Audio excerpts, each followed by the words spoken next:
Miss ആണ്, long time no see അല്ലെ, കുറെ കാലങ്ങളായി കണ്ടിട്ട്.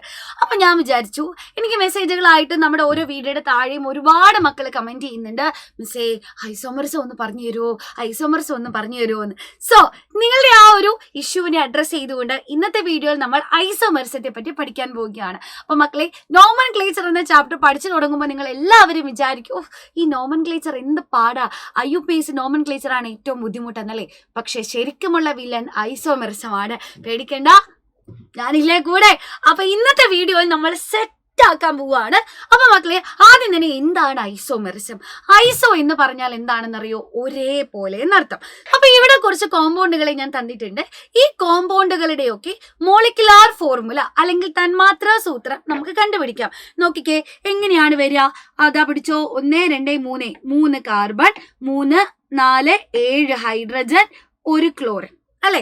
ഇനി അടുത്ത ആള് 1 2 3 3 കാർബൺ, 3 5 7 8 ഹൈഡ്രജൻ, 1 ഓക്സിജൻ. ശരിയല്ലേ? ഇനി അടുത്ത ആള് 1 2 2 കാർബൺ ആണ്, അപ്പൊ C2 ആണ്. 3 5 6 ഹൈഡ്രജൻ ആണ്, 1 ഓക്സിജൻ ആണ്. അടുത്ത ആളോ 1 2 3 3 കാർബൺ, 3 5 7 ഹൈഡ്രജൻ, 1 ക്ലോറിൻ. ശരിയല്ലേ? അപ്പൊ ഇവിടെ കോമ്പൗണ്ടുകളുടെ തന്മാത്രാ സൂത്രം നോക്കുമ്പോൾ, മോളിക്കുലാർ ഫോർമുല നോക്കുമ്പോൾ എന്റെ കുഞ്ഞുങ്ങൾക്ക് ഒരു കാര്യം മനസ്സിലാവും. ഇതിലെ 2 ആൾക്കാരുടെ മോളിക്കുലാർ ഫോർമുല സെയിം ആണ്. അതാരൊക്കെയാ?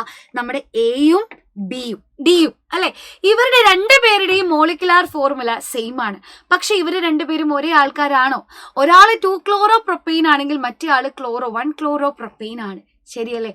അപ്പൊ 2 പേരെയും കാണുമ്പോ മോളിക്കുലാർ ഫോർമുല സെയിം ആണ്, പക്ഷെ 2 ആള് ഡിഫറെന്റ് ആണ്. സ്ട്രക്ചറൽ ഫോർമുലസ് ഡിഫറെന്റ് ആണ്. ശരിയല്ലേ? തന്മാത്രാ സൂത്രം ഒരേപോലെയാണ്, എന്നാൽ ഘടനാവാക്യം വ്യത്യസ്തമാണ്.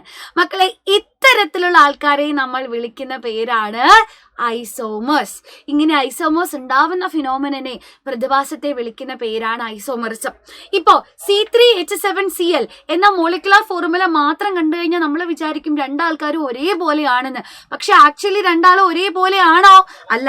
2 പേരുടെയും സ്ട്രക്ചറിൽ വ്യത്യാസമുണ്ട്. സ്ട്രക്ചറിൽ വ്യത്യാസം വരുമ്പോൾ അവരുടെ ഫിസിക്കൽ പ്രോപ്പർട്ടിയിലും കെമിക്കൽ പ്രോപ്പർട്ടിയിലും ഒക്കെ വ്യത്യാസം ഉണ്ടാവും. ഓക്കെ ആണോ? സോ നമുക്ക് വായിക്കാം. Compounds having same molecular formula but different chemical and physical properties. Okay, ഒരേ തന്മാത്ര സൂത്രമാണ്, എന്നാൽ വ്യത്യസ്തമായിട്ടുള്ള രാസഭൗതിക സ്വഭാവമാണ്. ഇവരെയാണ് നമ്മൾ ഐസോമേഴ്സ് എന്ന് പറയുന്നത്. ഇതിനെ ഐസോമെറിസം എന്ന് പറയാം. ഇവരുടെ സ്ട്രക്ചറൽ ഫോർമുല എപ്പോഴും ഡിഫറെന്റ് ആയിരിക്കും. ഓക്കെ, അപ്പൊ 4 ടൈപ്പ് ഐസോമറിസത്തെ പറ്റിയിട്ടാണ് നമുക്ക് പഠിക്കാനുള്ളത്. Chain, position, functional, metamerism. Okay, chain isomerism, position isomerism, functional isomerism, metamerism. അപ്പൊ ഇന്നത്തെ വീഡിയോയിൽ ഇത് വളരെ ഇമ്പോർട്ടന്റ് ആയിട്ടുള്ള 2 ഐസോമറിസത്തെ പറ്റിയിട്ടാണ് നമ്മൾ പഠിക്കുക. പൊസിഷൻ ഐസോമറിസവും ഫങ്ഷണൽ ഐസോമറിസവും. അപ്പൊ ഇതൊക്കെ എന്താ സാധനം എന്ന് നോക്കിയാലോ? ഓക്കെ, ഐസോമറിസം എന്ന് പറയുമ്പോൾ മോളിക്കുലാർ ഫോർമുല സെയിം ആണ്. ഇതെന്തായാലും നിങ്ങൾ ഓർത്തു വെക്കൂലേ? തന്മാത്ര വാക്യം ഒരേപോലെ ആയിരിക്കും. ഓക്കെ അല്ലെ? അപ്പൊ ഏത് ടൈപ്പ് ഐസോമറിസം ആണെങ്കിലും തന്മാത്രാ സൂത്രം ഒരേപോലെയാണ്. അപ്പൊ പൊസിഷൻ ഐസോമറിസം, മക്കളെ നിങ്ങൾ ഓർത്തിരിക്കുക, പൊസിഷനിൽ വ്യത്യാസമാണ്, സ്ഥാനത്തിൽ വ്യത്യാസം. ആരുടെ സ്ഥാനത്തിൽ വ്യത്യാസം? ഫങ്ഷണൽ ഗ്രൂപ്പിന്റെ സ്ഥാനത്തിൽ വ്യത്യാസം. കിട്ടിയോ? അതായത് കണ്ടു നോക്കുമ്പോ ഇവരുടെ മോളിക്കുലാർ ഫോർമുല സെയിം ആയിരിക്കും, ഇവരുടെ ഫങ്ഷണൽ ഗ്രൂപ്പ് സെയിം ആയിരിക്കും, പക്ഷെ ഫങ്ഷണൽ ഗ്രൂപ്പിന്റെ പൊസിഷനിൽ വ്യത്യാസം ഉണ്ടാകും. കത്തിയോ? ദാ മിസ് ഇവിടെ 2 കോമ്പൗണ്ടുകൾ എഴുതാം. CH3 CH2 CH2 Cl അല്ലെങ്കിൽ OH. നേരത്തെ നമ്മൾ കണ്ടതുപോലെ ഒരാൾ. ഇനി അടുത്ത ആളെ മിസ് എഴുതാം. CH3 CHOH CH3. ഇവരെ 2 പേരുടെയും മോളിക്കുലാർ ഫോർമുല എന്റെ കുഞ്ഞുങ്ങൾക്ക് ഒന്ന് കണ്ടുപിടിക്കാൻ സാധിക്കുമോ? 2 പേരുടെയും മോളിക്കുലാർ ഫോർമുല നിങ്ങളൊന്ന് ട്രൈ ചെയ്ത് നോക്കിക്കേ. 1 2 3 3 കാർബൺ, 3 5 7 8 8 ഹൈഡ്രജൻ, 1 ഓക്സിജൻ.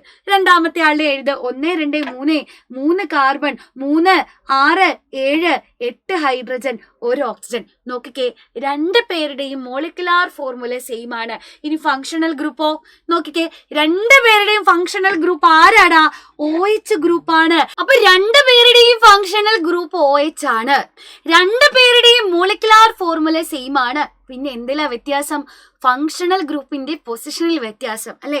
ഒന്നാമത്തെ കോമ്പൗണ്ടിൽ നമ്മുടെ ഫങ്ഷണൽ ഗ്രൂപ്പ് ഇരിക്കുന്നത് 1ാമത്തെ കാർബൺ ആറ്റത്തിലാണെങ്കിൽ 2ാമത്തെ കോമ്പൗണ്ടിലോ 2ാമത്തെ കാർബൺ ആറ്റത്തിലാണ്. ശരിയല്ലേ? അപ്പോൾ OH ഗ്രൂപ്പിന്റെ സ്ഥാനത്തിൽ മാത്രം വ്യത്യാസം. ഇങ്ങനെയുള്ളവരെ വിളിക്കുന്ന പേരാണ് position isomers. And this phenomenon is known as position isomerism. കത്തിയോ? എന്തെങ്കിലും കത്തിയോ മിസ് പറഞ്ഞത്? അപ്പോ മോളിക്കുലാർ ഫോർമുല സെയിം ആണ്, ഫങ്ഷണൽ ഗ്രൂപ്പും സെയിം ആണ്. ബട്ട് ഫങ്ഷണൽ ഗ്രൂപ്പിന്റെ പൊസിഷനിൽ വ്യത്യാസമുണ്ട്. ഇവരെ നമ്മൾ വിളിക്കുന്ന പേരാണ് position isomers. And this phenomenon is known as മക്കളെ പൊസിഷൻ ഐസോമറിസം. കണ്ടോ, നിങ്ങൾ വിചാരിച്ചതുപോലെ ഒന്നുമില്ല, വളരെ സിമ്പിൾ ആണ് നമ്മുടെ ഐസോമറിസം എന്ന് പറയുന്നത്.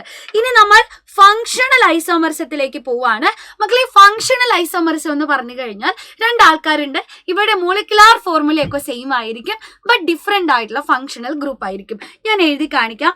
ഒന്നാമത്തെ ആളാണ് CH3. ഇതാരാ?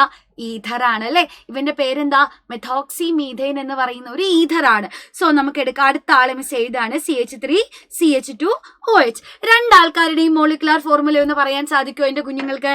1 2 2 കാർബൺ 3 6 6 ഹൈഡ്രജൻ 1 ഓക്സിജൻ. അടുത്തത് 1 2 2 കാർബൺ 3 5 6 ഹൈഡ്രജൻ 1 ഓക്സിജൻ അല്ലെ. അപ്പൊ രണ്ടുപേരുടെയും മോളിക്കുലാർ ഫോർമുല സെയിം ആണ്. പക്ഷെ ഇവര് രണ്ടുപേരും ഒരേ ആളാണോ? ആണോ? അല്ല. ഒരാള് ഈഥർ ആണെങ്കിൽ മറ്റേയാള് ആൽക്കഹോൾ ആണ്. സോ സെയിം ആണ് മോളിക്കുലാർ ഫോർമുല, ബട്ട് ഇവരുടെ ഫങ്ഷണൽ ഗ്രൂപ്പിൽ വ്യത്യാസമുണ്ട്. ഇത്തരത്തിലുള്ള ഐസോമറുകളെയാണ് നമ്മൾ ഫങ്ഷണൽ ഐസോമേഴ്സ് എന്ന് പറയുന്നത്.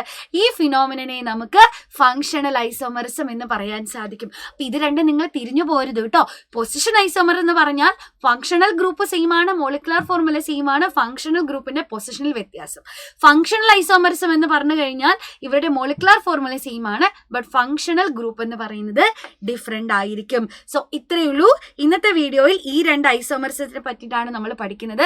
ഇനി നിങ്ങൾക്ക് ഏത് ടോപ്പിക്കാണ് വേണ്ടത്, ഇനി മറ്റു രണ്ട് ഐസോമറിസം വേണോ എന്നുള്ള കാര്യങ്ങളൊക്കെ കമന്റ് ബോക്സിലൂടെ നിങ്ങൾ എന്നെ അറിയിക്കുക.